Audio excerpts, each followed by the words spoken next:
health trend that everybody is talking about, CBD oil. Now, it comes from the cannabis plant, and many believe it can help with everything from anxiety and chronic pain to diabetes, even cancer. We're in the midst of a CBD oil boom, with products popping up everywhere. Today, Dr. Sanjay Gupta is here to investigate what exactly is CBD oil, and does it live up to the hype? But first, I asked correspondent Marcia Evacampo to find out how big CBD has truly become. CBD, if you haven't heard of it yet, you probably will soon. The natural herb is taking the health world by storm, with sales of the new supplement expected to grow 700% in the next 2 years. Wow, you just see great review after great review. I mean, people seem to love this stuff. 4,000 reviews. 4.5 stars. Short for cannabidiol, CBD is a component of the cannabis plant. Yep, cannabis. But unlike marijuana, CBD does not contain any THC, the psychoactive part of the plant, so it doesn't get you high. Over the last few years, CBD has started popping up in everything from gummies to face cream to toothpaste. There are even CBD treats for your pet. So what does it do? Research has been limited, but proponents say CBD has all the benefits of medical marijuana without the intoxicating effects, helping with insomnia, pain management, and anxiety.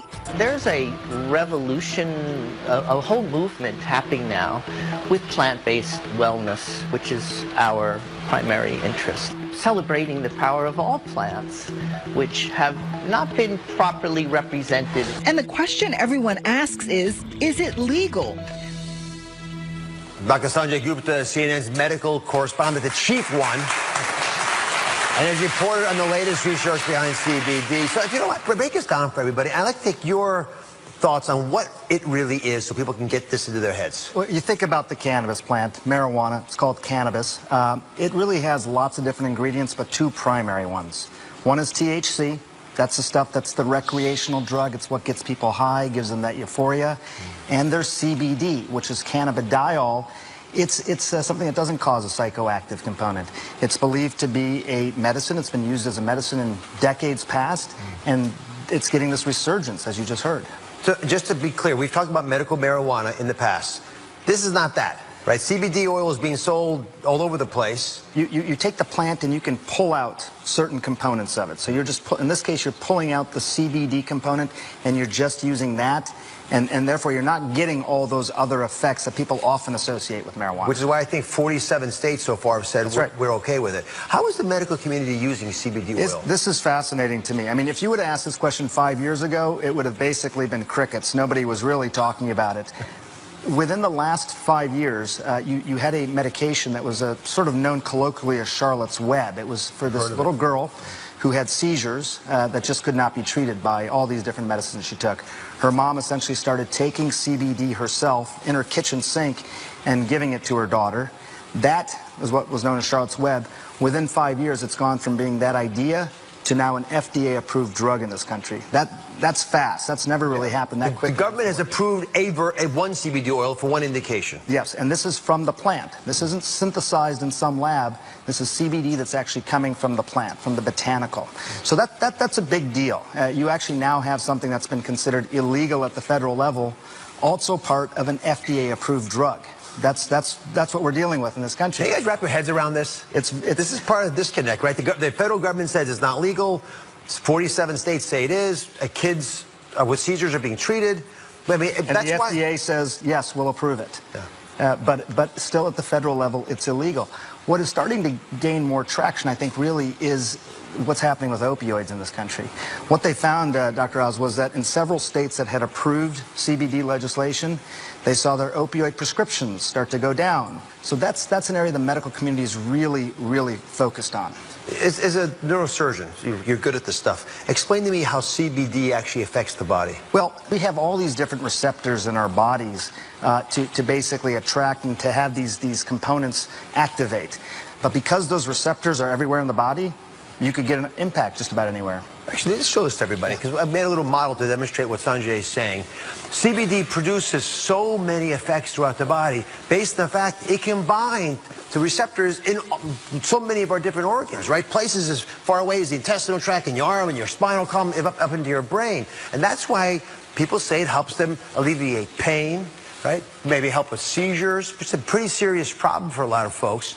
Anxiety, pretty common problem that we don't want to treat if we don't have to. Even withdrawal from medications, maybe even the opiates, as Sanjay mentioned. Okay. But think about that. People think it can do so many things because of the CBD oil that is in there. It's touching so many parts of our body.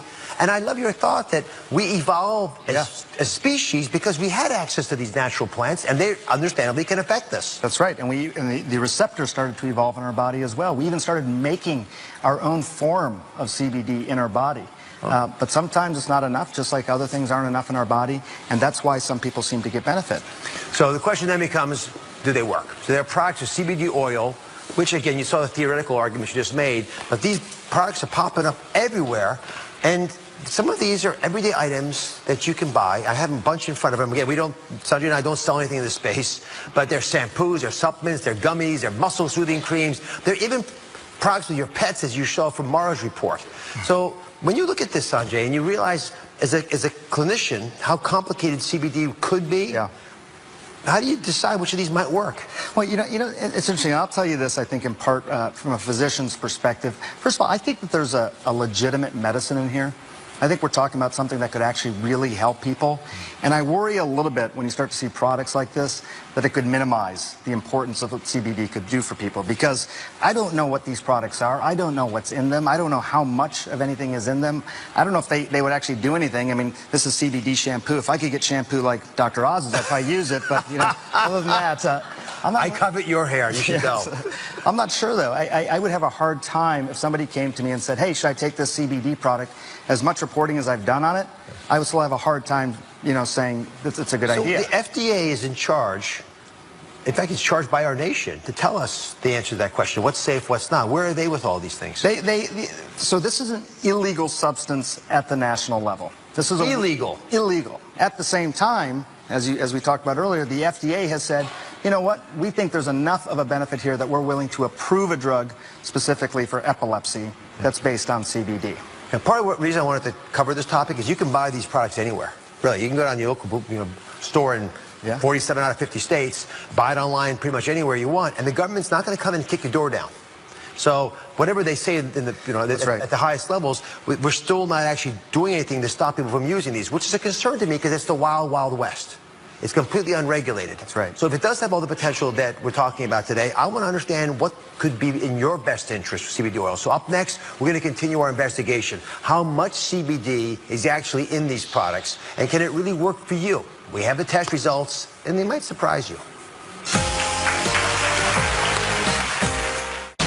He convinced his followers that he was a prophet.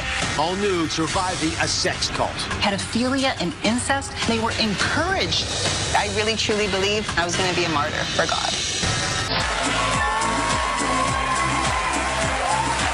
I am back with Dr. Sanjay Gupta investigating the CBD oil boom. It's now a $1 billion, with a B, billion-dollar industry, and CBD sales are expected to grow 700% in the next 2 years. I mean, that's shocking. Proponents say CBD can be used to treat everything from anxiety, chronic pain, to epileptic seizures, even cancer. Products like these, the ones in front of us here, they're widely available at stores and online, but are you getting what you're paying for? So where's the research? You know, I hear it talked about so much, but whenever I get called by somebody, I want to know what's the actual data that shows that it worked, and you can't find that much. It's very hard to find the data. I think on epilepsy, seizures, particularly ones that have not been treatable by existing medications, there's pretty good data. That's why the FDA approved the drug. But just about any of those other things you mentioned, the anxiety, the sleep, even pain, the CBD-only research is pretty limited. Let me say, though, part of that you shouldn't immediately say, well, it doesn't work because of that.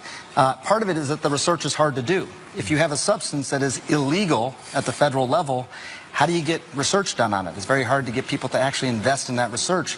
That's part of the problem here. And rarely have I been called by as many people saying it's helped them. Yeah. These are folks who don't have a vested interest. So it makes me really curious, and as a physician, I feel frustrated that we haven't done more Right. to help them out. Yeah, absolutely. No, I mean, we need to get that research done. Absolutely. So let me introduce you to Dr. Todd Kuberman, he's founder of ConsumerLab.com. They do all the work so you don't have to. And they've tested the most popular CBD products on the market. Well, first of all, you have a lot of things you could be testing. Why did you decide to look at CBD oil? As you were saying, CBD has become super popular. So the readers of Consumer Lab have been asking us, really, what's in these products? Because, as you mentioned, since it's illegal, if a product actually says CBD and the amount on it, the FDA will go after them, calling it an unapproved drug. All right, let's break it down. We have all the data here. I'm fascinated to see what you got. First, we wanted to actually figure out how much CBD is in the CBD oil product. Right. So how much consistency was there? Right. So we found almost over a tenfold difference between products. We found, tenfold? Yeah, as little as 2 milligrams to up to 22 milligrams in a suggested serving. So some of them had this much, some of them had that much. Right. But it's stunning to me. Are you surprised by this? I'm pretty surprised. I think the idea that you have no idea what you're getting, if you're even getting it at all, I mean, that's not even a real probable dose. If you need hundreds of milligrams for it to do anything, 2 milligrams is not going to do anything, and yet people are paying a lot of money for it. What about the cost? Yeah, so on the cost, we found that the price for a 10 milligram dose ranged from as little as 80 cents to up to $4.50 for the same amount of CBD. So again, you can, if you know what to look for, you can get it for a lot less than the $4.50. I'll give a 10 times difference in price for the same. Is it different CBD? It's really it's the amount of CBD. It's the same amount. It's 10 milligrams of CBD in each product. Some can have a little bit of CBDA, which is kind of a precursor, but that's really for same amount of CBD. And what about this issue of toxins, contaminants, heavy metals? Right. Well, good news. None of the 9 products that we tested, and these were products for people and animals taken orally as pills or liquids, none of them had any heavy metal contamination. None of them had any significant amount of THC. So when you look at all these products, do you find that they're adequately labeled? No. Not? No. I mean, very few products are actually labeled appropriately in terms of the amount of CBD. Most you won't know, and when you look at the labels, they often won't say the amount of CBD, so they'll use other terms like hemp extract. That typically means they are extracting some CBD from the plant, and you're getting some. If it says just hemp oil, you're getting none. Hemp oil has no CBD in it. They will often put it in hemp oil, so you'll have hemp extract with hemp oil. Oh my goodness. It gets kind of confusing. Folks, if you don't understand something these days, it's because they don't want you to understand it. Yeah. It's not an accident. Which is a problem, because I really, deep in my heart, agree with Sanjay that there's a medicinal benefit. This stuff's been around since the dawn of humanity, and I don't appreciate the fact that we can't even figure out the basic rules to give you advice with. So give me your bottom line here. CBD oils, what would you do right now if you had a problem, one of the ones we listed? I think that other than the things that have actually been tested, you're really probably better off saving your money. I think ultimately we're gonna get more information about this. It's gonna have to happen. There's too much sort of anecdotal evidence of how this might work. Right now, you're not even sure if you're getting CBD, how much you're getting of it. In these cases, the products were safe, but sometimes they may be contaminated with heavy metals. People say regulation's a bad thing. I think when it comes to this, it's probably a good thing, because if there's regulation, it's going to force these people who are making these products to list it, to stand by it, and to make sure that they're safe. It rewards the good guys. People who are making high-quality products will benefit, I think, from having the scoundrels pushed out. Here's my thought. They could work. I'm hearing from too many of you right now that they're getting benefits, but their problem with how we access it. So what you ought to do? Talk to your doc about it. Get them to sit down for a second, help them figure, because they'll help you. They understand this stuff. They'll figure out which of these CBD oils might make sense from you. There are some reputable companies, I suspect, that are beginning to get into the medical community, but we've got to make this happen. And it's not going to happen from someone else doing it for you. You got to step up in your own life and do the investigation. For more information on CBD products, we'll do our best. You go to our website, and guess what? For the next 24 hours, you can get the Consumer Lab's complete report for free there. So check it out, spread it with your friends. Stay with us.